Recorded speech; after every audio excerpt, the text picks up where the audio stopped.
Salut les gars, bienvenue sur Guy Tonic Motorsport. Alors, bon, j'ai une bonne nouvelle, donc on est inscrit au run du 4 et 5 juin à Castres. Ça y est, c'est confirmé. Donc, j'espère faire un bon temps et je voudrais mettre en place un petit jeu. Alors, il n'y a rien à y gagner, mais je voudrais connaître votre avis sur quel temps va faire cette petite nénette aux 400 mètres, sachant que c'est pas la bonne base pour ça. C'est tout là la complexité, mais ce qui est aussi intéressant, c'est de la sortir de son contexte. Euh, Moi j'ai une vague idée de ce qu'elle va faire, je vous en reparle après. Alors pour ceux qui ne connaissent pas trop le 400 mètres départ arrêté, en fait c'est tout simplement une course d'accélération. C'est ce qui détermine un coefficient d'accélération, comme par exemple le 0 à 100 ou le 0 à 160, mais cette fois-ci sur une distance donnée. Donc j'ai sélectionné quelques, quelques véhicules. Alors il n'y a aucune logique au truc, hein, on est bien d'accord, mais par exemple une Bugatti Chiron qui est je pense une des plus performantes en voiture non préparée qu'on peut acheter dans le commerce si vous avez beaucoup de sous. Donc elle fait 9,65 au 400 mètres qui a un temps de fou en fait, hein. Après vous avez la Porsche 911 GT3 RS qui fait 11,1, donc ça c'est pareil, c'est très beau. Mon rêve, la Corvette C5, la C4 ou la C5 c'était un de mes rêves, mais bon, c'est assez inaccessible maintenant. Qui fait la Z06, donc la plus puissante, fait 11,85. La Honda S2000, pareil, qui n'est pas une base qui est faite pour quand même, mais qui est loin d'être ridicule, qui fait 14,4. J'ai pris une française, c'est la Clio 4 RS, pareil, 14,7. La Toyota MR2 Turbo, celle des années 90, qui fait 13,8. Donc voilà, c'est juste pour donner un petit ordre d'idée, hein, évidemment. Moi j'ai un chiffre en tête, je pense 14 secondes et je serai déjà très content en fait, hein. Je vous dis, encore une fois, c'est pas une bagnole qui fait pour ça, c'est normalement plutôt une pistard qu'autre chose. Je serais super content si elle faisait 13 secondes. Et je crois au Père Noël si elle fait genre 12,5. Vraiment, mais je crois pas du tout que ça va être possible. Je pense que ce qui va pêcher, c'est sa troisième. En troisième, en fait, elle a vraiment. Enfin, le rapport de boîte, première, deuxième, ça accélère pas trop mal, en fait. Tiens, d'origine, en fait, une MX5, c'est donné pour 17 secondes 2. C'est nul à chier, mais en fin de compte, si on prend au prorata par rapport à la puissance que ça donne, le fait que c'est une propulsion, qui a quand même pas mal de pertes, en fait, entre le moteur et la boîte, enfin, jusqu'au roue, en fin de compte, c'est pas si mauvais que ça, 17 secondes 2, par rapport à la voiture, en fait. Par exemple, j'avais une CIK ST 162 qui faisait 150 chevaux à l'époque. De mémoire, ça faisait 16 secondes 400 mètres, donc alors que ça faisait à peu près le même poids. C'était une traction avec un 2 litres GTI 16. Finalement, 17 secondes 2, c'est un AN6, ça fait 110 chevaux, il y a 30 chevaux de moins pour quasiment le même poids avec une propulsion. Donc la propulsion, attention, ça peut être un avantage. Par exemple, les plus balèzes en dragster sont les Américains en général, les muscle cars. Alors, c'est pas forcément une vérité, hein. Vous avez des Honda Civic qui cassent des culs de fou à Classe, et même aux États-Unis, enfin partout dans le monde, hein. Mais les Américains ont ce potentiel avec leur boîte en plus auto, de partir très fort en fait, parce que ils ont un transfert de masse. En fait, elles sont très lourdes, mais elles ont tellement de couple qu'en fait tout transfert de masse se fait sur l'arrière dès qu'ils appuient sur l'accélérateur. Et toute la puissance est donnée au groupe. Donc du couple, de la puissance et voilà, donc et ça part très fort. Donc une propulsion, ça peut être un avantage en course d'accélération. Cependant, voilà, la MX5, ça n'a pas été conçu pour ça, c'est pas un muscle car des années 70, hein, loin de là. Mais bon, moi ça me va dans l'idée d'essayer de prendre une voiture qui n'est pas faite pour ça et d'en faire quelque chose qui pourrait potentiellement arracher. Il y a du travail, franchement il y a du travail, malgré le prototype d'azote et tout le machin. Mais voilà, donc je serais vraiment content de faire 14 secondes aux 400 mètres. Pour certains, ça va paraître très ridicule, mais moi je m'en fous. En fait, le ridicule, ça ne tue pas. Il y a d'autres maladies qui peuvent potentiellement te tuer, donc, et j'en parle en connaissance de cause. Donc, et voilà, donc voilà, je serais super content. Donc là, je vais vous laisser sur la vidéo où je vais vous montrer en fait Selon les normes FFSA, il faut faire un faux carter, enfin un récupérateur d'huile, si au cas où on pète le moteur pour pas que ça aille sur la piste, parce que sinon c'est 3 heures de séchage, donc ça je comprends en fait. Mais voilà, donc à bientôt et n'hésitez pas à vous abonner et donc rendez-vous le 4 et 5 juin, j'essaierai de faire des Facebook Live, je vais faire des vidéos et dites-moi en commentaire combien vous pensez que ça va faire. Bien sûr, restez objectif, hein. Si vous me dites 10 secondes, pas je vous paye l'apéro, venez à la maison, je vous paye l'apéro direct. Mais non, je pense vraiment un bon 14 secondes, c'est plus proche des 14,5 que des 14, 14 pleins, comme ils disent aux États-Unis. Voilà. Donc aujourd'hui, je vais m'occuper de faire un récupérateur d'huile. Alors pas ça, pas ce truc-là, une espèce de faux carter, si au cas où le moteur explose pendant un run. En fait, la FFSA oblige chaque concurrent, même en run libre, d'avoir l'équivalent d'un bac de récupération d'huile en dessous du carter moteur pour pas que ça tombe sur la piste, parce que si ça tombe sur la piste, c'est 3 heures de séchage. Donc pour ce faire, moi je pense prendre des plaques comme ça. Et puis j'ai acheté de la résine polyester. Alors j'aurais préféré de la résine époxy, j'ai regardé qu'après je pensais que c'était le contraire. Je pensais que la polyester était plus solide que la époxy, mais en fin de compte c'est le contraire. Mais bon, je pense que ça va faire le taf, hein. Je vais déjà monter la voiture, puis on va regarder tout ça.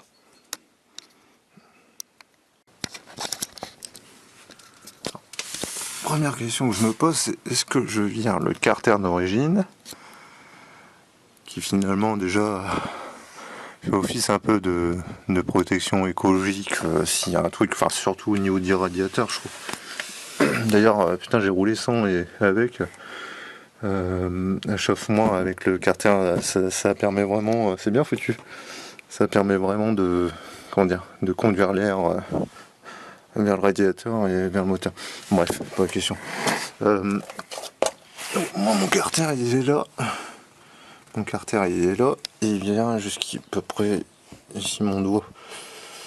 De toute façon, si j'enlève ça, de toute manière, je vais pas gagner grand chose puisque de toute façon mon bac il sera en dessous, donc ouais, je pense que je vais le laisser quand même, hein. Je pense que de toute façon ça fait toujours une protection en plus et puis ça n'empêche pas au cas où si le machin il pète, bon ça n'empêchera pas l'huile de toute façon déjà couler par terre, qu'il y ait ou qu'il y ait pas, donc et puis c'est pour ce que ça pèse, c'est pas le meilleur des allègements possible quoi.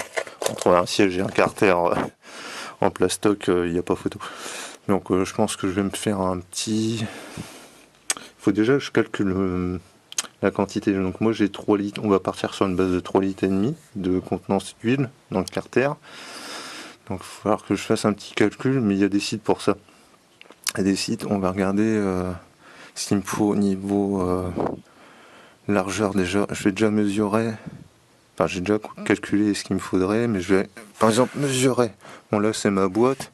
Je vais mesurer de là jusqu'à peu près la crémaillère, ma longueur et puis ma largeur, voir un petit peu ce que ça donne. Bon, alors voilà. Non. Finalement, j'ai enlevé le carter parce que je n'y voyais rien. Voilà. On va se mettre un peu de lumière. Alors, pour mon carter d'huile, est-ce que vous voyez bien? Ça a l'air. Il me fait. Donc, on va prendre la boîte. Hein. Oh, je vais peut-être prendre. Non, il y a un peu d'huile là. Parce que c'est une huile de boîte ou. Oh, fait chier. Bon, bah, on va prendre un peu plus loin alors, finalement. Donc, bon, bah, je vais prendre au niveau de la barre ici. On a 64 cm. Marqué de long. De long 64 et de large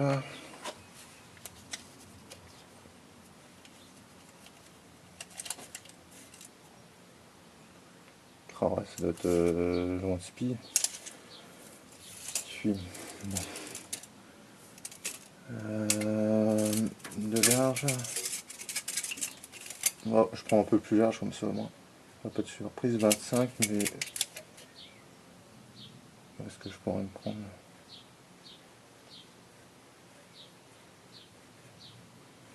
On va dire 25 cm.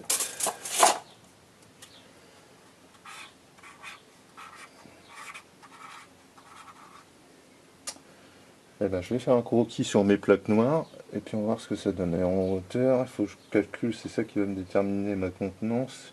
Là, je pense. Bon, voilà, je vous explique. Bon, j'ai fait mon patron là. Alors, je comprenais pas dans mon calcul, je m'étais planté. Donc en fait, il fallait que je fasse déjà les centimètres cubes de mon rectangle. Donc ça me fait 25 x 64 x 3 cm en centimètres. Puis après, je multipliais par 1000 pour avoir mes litres. Du coup, je me retrouvais avec un aquarium en dessous de la bagnole. J'arrivais à, je sais plus, 4800 litres, une piscine olympique. En fait, c'est divisé par 1000 et ça me donne 4,8 litres. Donc au moins, je suis large et 1,8 litre de marge. Je crois que ouais, t'es pas vraiment plus d'1 litre puisque c'est 3,5 litres, je crois, dans la MX5, la contenance de mémoire. La petite goutte d'huile que j'ai trouvée, j'ai réfléchi, en fin de compte, c'est parce que l'autre fois j'ai fait la vidange et je pense que j'en ai mis à droite à gauche, mais j'ai encore une fuite de liquide de refroidissement, ça me saoule. C'est au niveau du... Merde. Comment ça s'appelle? Je ne sais plus le nom. Le Calerstar. Faut que je refasse le joint à chaque fois. Putain, il y a bien beau essayer de les avoir étanches et caisses là, à chaque fois c'est chiant. Mais bon, c'est pas trop grave. Donc voilà, je vais découper tout ça avec une disqueuse, ça se passe bien. Et puis avec un petit bout de bois en dessous, c'est très bien. Donc ça va être que mon patron, hein, bien sûr. Et après, ça sera recouvert de la résine polyester. Peut-être un petit coup d'après, voir comment ça fait. Bon, après, c'est en dessous de la voiture. Et il faut que je réfléchisse à comment le faire tenir. Donc dans l'idée, je pense prendre des équerres et puis des filières, je vous montrerai. Et remettre quand même le carter. Voilà, je pense que ce sera déjà bien comme ça. Bon allez, je découpe ça puis je vous montre ce que ça donne. Bon voilà, le gabarit est fait. Donc ça n'a pas été sans repos. J'ai dû créer des équerres. Là-bas, la vis a été niquée, donc cette vis-là, il a fallu que je la fasse un petit système. Donc voilà, alors il faut pas prendre en compte ces trucs-là, je vais les couper au plus court possible. Et puis après, voilà, je pourrais mettre ma résine, mais le gabarit est fait sinon. Et du haut, ça donne ça. Et donc ça va jusqu'au carter, jusqu'à un petit peu après la boîte. Allez, je démonte tout ça et puis je vous montre comment je pense procéder pour la fibre. Bon voilà, donc j'ai préparé mes bouts de mat de verre. Je vais préparer ma résine, on va voir ce que ça donne. J'en ai rarement fait, alors je suis pas trop sûr de mon coup, on verra si ça va ou pas. J'ai coupé tous les petits bouts, moi je pense mettre quand même les équerres en dessous, je pense que ça va rigidifier quand même, il y a 2 mm avec les écrous, donc ça va, et voilà, on voit ce que ça donne, et puis sinon il faudra recommencer. Hein. Ça donne ça pour l'instant. Pas évident sur les côtés, je pense que j'ai fait des trop gros bouts et j'aurais dû faire des petits. Bon, on va laisser sécher une nuit, on verra ce que ça donne, mais c'est bizarre, c'est que pourtant j'ai mis pas mal de catalyseurs. J'ai pas l'impression que ça sèche ultra rapidement, quoi, mais bon. Peut-être que j'ai mis trop de résine, je sais pas.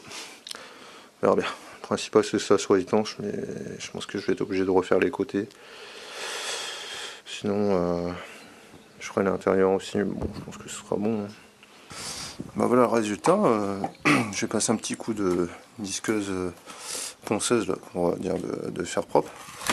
Et là, j'ai bien envie de me remettre des bandes à l'intérieur. Bon, là, je pense pas que c'est utile de remettre une grande bande, mais là, des bandes qui vont recouvrir les côtés, parce que genre là, c'est encore un petit peu limite en flexion, donc je vais refaire ça et puis bah ça sera fini. Un petit coup d'après pour faire propre, un petit coup de peinture noire et puis c'est très bien quoi. Le but c'est que ça soit étanche point barre. Voilà, c'est fini. Enfin, il restera un petit coup de peinture. Alors je vous l'accorde, c'est pas très beau, mais je m'en fous réellement, hein, c'est en dessous de la voiture. Le principal c'est que ça fonctionne. Donc là j'ai mis du. Finalement j'ai quand même mis le film à l'intérieur. Je pense que c'est mieux, au moins ça étanchifie bien. Et puis j'ai mis du silicone tout le long. Un petit coup d'après et puis c'est bon quoi. C'est juste pour dire de faire une protection. De toute façon ça se verra pas ou très peu. Et puis voilà, je pense que c'est déjà bien. Donc je le monte et puis on voit ce que ça donne. Enfin je ferai déjà un test d'étanchéité. Bon et d'ailleurs abonnez-vous hein, parce que là il y aura du lourd plus tard. Alors ça c'est quoi? Ça c'est la prochaine vidéo. Alors c'est pas un truc pour prendre l'attention. Hein. C'est ce qu'on appelle un nitrous bottle heater. Ça permet de chauffer la bouteille. Je vous expliquerai pourquoi. Mais c'est cool et je me suis fait un petit kit.